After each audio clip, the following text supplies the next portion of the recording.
नमस्कार क्लास में रोहित दुबे इरोडेट आराध्य क्लासेस में आप लोगों का स्वागत है। आज की आपकी क्लास है इंटरोगेटिव सेंटेंसेस, जो कि आपकी क्लास 10th का इंग्लिश ग्रामर का 7th चैप्टर है। फेस्टिवल खत्म हो चुका है दिवाली का और ठंडियां थोड़ी बढ़ गई हैं, तो कृपया करके सभी बच्चों से निवेदन है कि अपने स्वेटर वगैरह निकाल ले, क्योंकि बोर्ड के बच्चे हैं। अगर थोड़ी सी भी तकलीफ हुई तो आपकी तैयारी पर काफी असर पड़ेगा।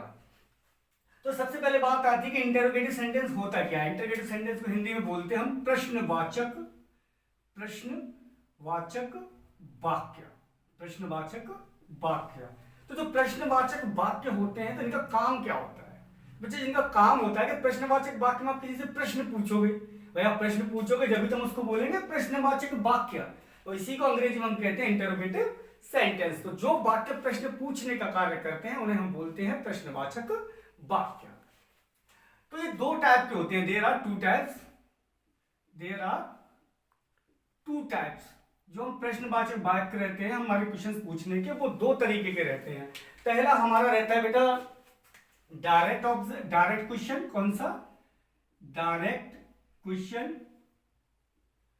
देन सेकंड हमारा रहता है इनडायरेक्ट क्वेश्चन। इनडायरेक्ट क्वेश्चंस साथ ही साथ लिखते चलें, काफी अच्छा चैप्टर है और बोर्ड के लिए जहां तक है मेरा अनुमान है इसमें से क्वेश्चंस काफी पुटअप कर लिए जाते हैं। तो अब हम आगे बात करेंगे कि डायरेक्ट क्वेश्चंस क्या होते हैं और इनडायरेक्ट क्वेश्चंस क्या होते हैं। तो आइए हम इन दोनों को वन बाय वन समझते हैं कि डायरेक्ट क्या होता है और इनडायरेक्ट क्या होता है। तो सबसे पहले हम बताएंगे आपको डायरेक्ट क्वेश्चन के बारे में।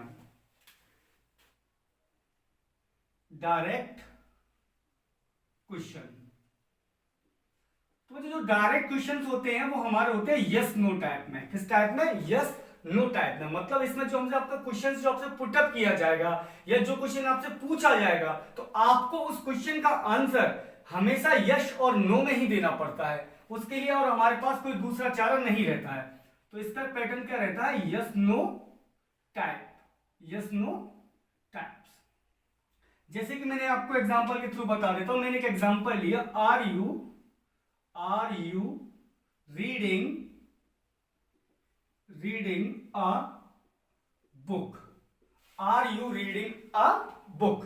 तो अगर आपको इसका जवाब देना होगा इंटरोगेटिव के हिसाब से, अगर इसे असर्टिव में लेके आना है तो आप कैसे जवाब दोगे? तो आपको एक ही चीज रहेगी, या तो आपको यस कहना है, yes I am reading a book, then, या फिर आपको नो में उनको जवाब देना है। तो एक तो पैटर्न हुआ हमारा डायरेक्ट में यस नो टाइप का। देन अनदर की साइड चलते हैं जो कि होता है हमारा इनडायरेक्ट ऑब्जेक्ट, या फिर हम सॉरी इनडायरेक्ट ऑब्जेक्ट नहीं, इनडायरेक्ट क्वेश्चंस। और इनडायरेक्ट क्वेश्चन में क्या होता है? जो हमारा यस नो टाइप होता है, इनडायरेक्ट क्वेश्चन में हम यस नो टाइप का यूज नहीं करते हैं। किसका? इनडायरेक्ट टाइप का, सॉरी इनडायरेक्ट क्वेश्चन का। इसमें यस और नो इन दोनों का यूज नहीं होता है। इसमें यूज होता है WH फैमिली का। किसका? WH family. जैसे कि मेरे व्हाट, विच, वेयर, एसेट्रा जो भी है। तो जो WH फैमिली है वो हमारी आती है इनडायरेक्ट क्वेश्चंस के अंदर। तो एक एग्जांपल के हिसाब से समझ लेते हैं। जैसे कि मैंने आपसे बोला एग्जांपल में, व्हाट इज योर नेम। मैंने बोला what is your name. What is your name. तो जो आपका ये एग्जांपल है व्हाट इज योर नेम, ये एग्जांपल है आपका इनडायरेक्ट क्वेश्चंस का। किसका है? इनडायरेक्ट क्वेश्चंस का। और इंटरोगेटिव सेंटेंस की सबसे ज्यादा महत्वपूर्ण बात रहती है इसका खुद का सिंबल, जो कि ये रहता है क्वेश्चन मार्क, जिसे हम क्या बोलते हैं? क्वेश्चन मार्क, या फिर हिंदी में बोलते हैं प्रश्नवाचक चिन्ह। चलिए आगे चलते हैं और इसको हम कवर करेंगे type by type. Type by type का मतलब है कि rule number 1, then rule number 2, कैसे किसका कौन सा रूल यूज होता है, किसमें क्या आएगा, इस तरीके से हम इसको लेकर चलेंगे। तो मैं यहां पे देखते हैं अपना टाइप 1। कौन सा वन? टाइप 1। टाइप 1। तो जो टाइप 1 में क्या रहता है? टाइप 1 में रहता है जो कि हमारी वर्ब्स रहती हैं आपकी। जब वर्ब का मतलब हुआ जैसे आपकी is, am, are, was, were, had, have, has, जो भी है एसेट्रा। तो जो आपकी वर्ब रहती है जो हेल्पिंग वर्ब है ये हमारी सारी हम लोग जानते हैं, इसका हम चैप्टर पीछे कवर कर चुके हैं प्राइमरी ऑक्सिलरीज वर्ब के अंदर। तो जो हमारी जो हेल्पिंग वर्ब रहती है तो इनका यूज होता है हमारे किसके अंदर, इंटरोगेटिव सेंटेंस के अंदर। मतलब आपको एक सेंटेंस दिया जाएगा जिसका टाइप रहेगा असर्टिव टाइप। कौन सा टाइप रहेगा, असर्टिव टाइप। और आपको असर्टिव सेंटेंस से क्रिएट करना पड़ेगा इंटरोगेटिव सेंटेंस। असर्टिव से आप कहां लेके आओगे, इंटरोगेटिव सेंटेंस के अंदर। तो असर्टिव में जब भी हम उसको इंटरोगेटिव में लाते हैं तो जो मेरी हेल्पिंग वर्ब होती है ये मेरी तरीके से मेन वर्ब का काम करती है। मेन वर्ब का कहने का मतलब है कि ये असर्टिव सेंटेंस में मिडिल से हटकर आगे आएंगी, सब्जेक्ट के आगे आ जाती हैं। जैसे एक एग्जांपल मैंने लिया, हरी इज अ टीचर।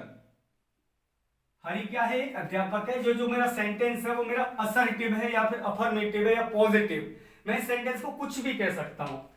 तो हरी इज अ टीचर, अगर इस सेंटेंस का मुझे इंटरोगेटिव बनाना हुआ तो जो मेरा ये इज है, यहाँ पे जो मेरा वर्ब दिया हुआ है मुझे इज के रूप में जो आपको ये वर्ब दिया है, तो ये तो आ जाएगा सब्जेक्ट के आगे और देन सब्जेक्ट पहुंच जाएगा इसके पीछे की साइड। तो इसका अगर इंटरोगेटिव बनाएंगे तो हम बनाएंगे is Hari a teacher, then question mark. Full stop की जगह कौन आ जाएगा, क्वेश्चन मार्क आ जाएगा, क्योंकि हमने पॉजिटिव से या अफर्मेटिव से या असर्टिव से किसको बनाया, इंटरोगेटिव सेंटेंस को क्रिएट किया। देन नेक्स्ट एक और एग्जांपल के थ्रू इसे देख लेते हैं। जैसे मैंने बोला दीज गर्ल्स आर वाइज। जो लड़कियां हैं वो क्या है, बुद्धिमान है। तो प्लूरल टाइप में दे रखा है, तो यहां पे मेरा इज है, इज मेरा कहां आएगा, वही रूल आगे आ जाएगा।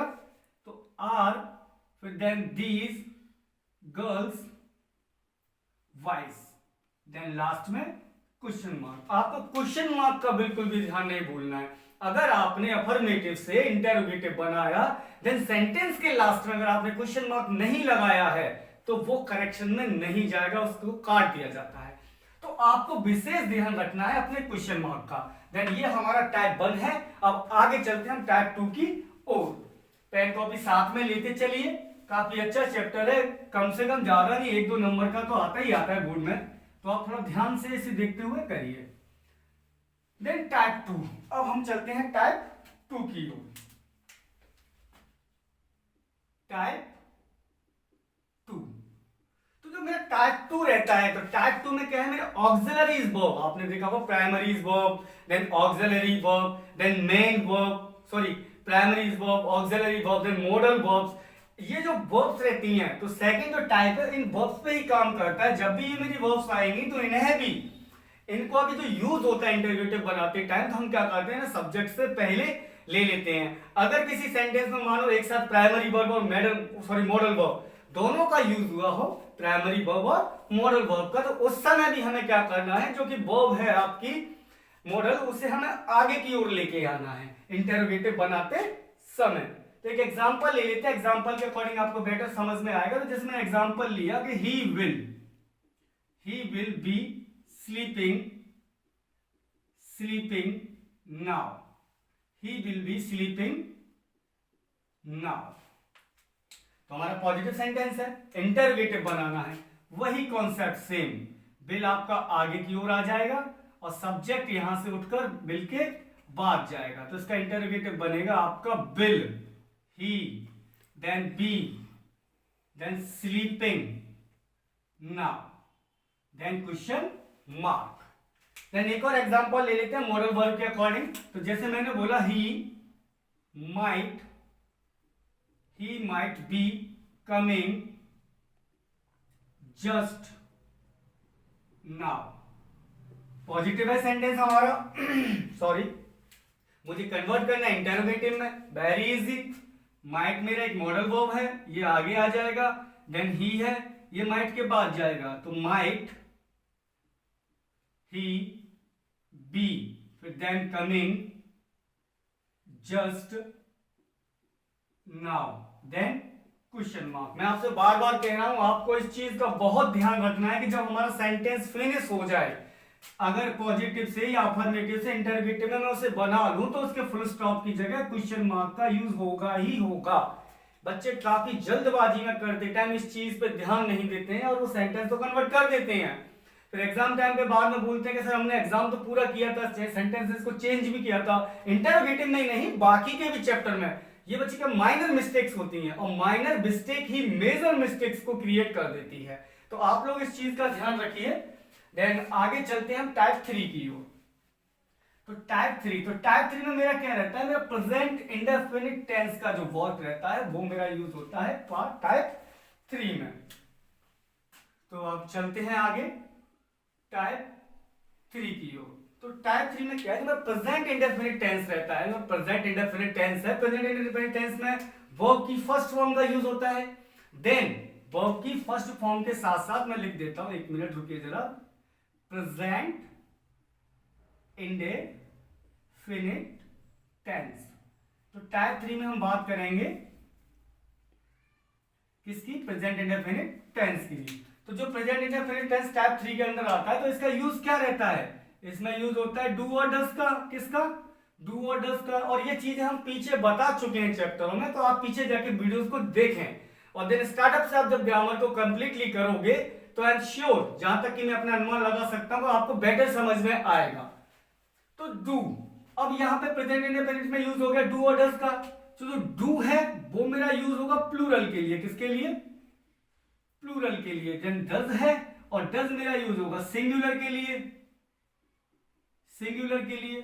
अब इसमें एक रूल रहता है, अगर हम डज का यूज कर रहे हैं प्लूरल में, सिंगुलर में अगर हम डज का यूज कर रहे हैं थर्ड पर्सन के साथ, किसके साथ, थर्ड पर्सन के साथ, तो उस जगह कंडीशन में क्या होगा, आपका सेंटेंस के अंदर वर्ब के अंदर जो एस या ईएस लगा आता है वो हट जाएगा। वो एस या ईएस नहीं आएगा। क्यों नहीं आएगा, क्योंकि डू से ही ऑलरेडी डज में हम एस या ईएस लगा लेते हैं। और देन आगे जो भी बात है मैं आपको एग्जांपल के थ्रू बताता हूं। जैसे कि मैंने एक एग्जांपल लिया, he goes to school, he goes to school with me. Third person है ही मेरा, तो इसको मुझे इंटरोगेटिव में चेंज करना है, और गोज मेरा यहां पे दे रखा है। तो प्रेजेंट का टेंस है, मुझे मालूम है। कैसे मालूम है, क्योंकि गोज ईएस का यूज हुआ है और वर्ब की फर्स्ट फॉर्म लगी है। तो यहां पे फर्स्ट फॉर्म और then according first third person के डज आ गया, डज के बाद मेरा सब्जेक्ट ही। अब गोज का यहाँ पे मेरा गो हो जाएगा, क्योंकि थर्ड पर्सन का डज लगा हुआ है, तो डज के अकॉर्डिंग गोज में ईएस हट जाएगा तो गो हो जाएगा। Then go to school with me. Very simple, आसानी से इसका इंटरोगेटिव बन गया। देन नेक्स्ट देखते हैं। नेक्स्ट में मैंने बोला you write a letter, you writes a letter. अब इसको बनाते टाइम यू मेरा प्लूरल है, हम अच्छे से जानते हैं। तो देन जो प्लूरल है, तो प्लूरल के अकॉर्डिंग मेरा यहां पे क्या आ जाएगा, डू, फिर देन यू। अब एस जुड़ जाएगा इसमें, writes a letter, then question mark. अब चलते हैं हम रूट टाइप 3 की 4 की ओर। हमारे टाइप 3 हो गए, अब टाइप 4 की ओर आगे बढ़ते हैं।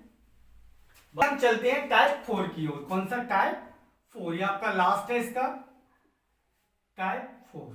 तो टाइप 4 में क्या है, जो हमने टाइप 3 में बात की किसकी, प्रेजेंट इंडेफिनिट टेंस की, तो देन टाइप 4 में आपकी बात होगी पास्ट इंडेफिनिट की। किसकी, पास्ट इंडेफिनिट टेंस की। तो पास्ट इंडेफिनिट टेंस में आप लोग भली भांति जानते हो कि वर्ब की सेकंड फॉर्म का यूज होता है। जितने भी मेरे टेंस हैं, तो टेंस के अंदर जो मेरा पास्ट है, पास्ट में इंडेफिनिट है, इकलौते उसी में ही वर्ब की सेकंड फॉर्म का यूज होता है। तो देन सेकंड फॉर्म का यूज होगा, और देन उसके साथ साथ उसके लिए वर्ब लग जाती है मेरी डिड। कौन लगता है, डिड। और जब भी हम इसका अफर्मेटिव से इंटरोगेटिव बनाते हैं, तो ये हमें ध्यान रखना है, जो हमें सेंटेंस दिया होगा यहाँ पे एग्जांपल में, उस एग्जांपल में वर्ब की सेकंड फॉर्म आएगी, और इंटरोगेटिव बनाते समय मुझे उस वर्ब की सेकंड फॉर्म को वर्ब की फर्स्ट फॉर्म में कन्वर्ट करना है। किस फॉर्म में कन्वर्ट करना है, वर्ब की फर्स्ट फॉर्म में कन्वर्ट करना है। तो एक एग्जांपल ले लेते हैं। जैसे मैंने बोला आई मेट हिम, वर्ब की सेकंड फॉर्म लग चुकी है यहां पे, यस्टरडे क्वेश्चन मार्क। तो ये आगे आएगा नहीं, ये आगे नहीं आएगा, आगे यूज किसका होगा, डिड का। बच्चे ये बहुत गलतियां कर देते हैं क्योंकि मेरा पास्ट इंडेफिनिट डिड आगे आ गया, देन उसके साथ कौन आएगा, आई मेट का क्या हो जाएगा मेरा, मीट। यहां पे जो ये लगी है वो है मेरी वर्ब की फर्स्ट फॉर्म। क्या है, वर्ब की फर्स्ट फॉर्म। और जो ऊपर दी है इंटेरोगेटिव से पहले वो है मेरी वर्ब की सेकंड फॉर्म, वर्ब की सेकंड फॉर्म। तो सिंपल मतलब ऊपर आपको सेकंड फॉर्म दी गई है और नीचे उसको इंटरोगेटिव में आप कन्वर्ट करोगे तो वर्ब की फर्स्ट फॉर्म का यूज कर दोगे। तो did I meet him, then last में क्या है आपका, यस्टरडे, देन क्वेश्चन मार्क। तो हो सकता है आप लोगों को अभी बेटर समझ में आया होगा और आगे की क्लासेस से आप हमारे जुड़ते रहिए। और अगर किसी बच्चे को अच्छी तरह से इंग्लिश ग्रामर करनी है तो बच्चा पीछे जाकर पहले पीछे के चैप्टर को कवर करे, देन जब आगे आए, क्योंकि अगर पीछे से कवर करोगे तो आपको जो हम आगे चल रहे हैं वो आपको बेटर समझ में आएगा। तो धन्यवाद।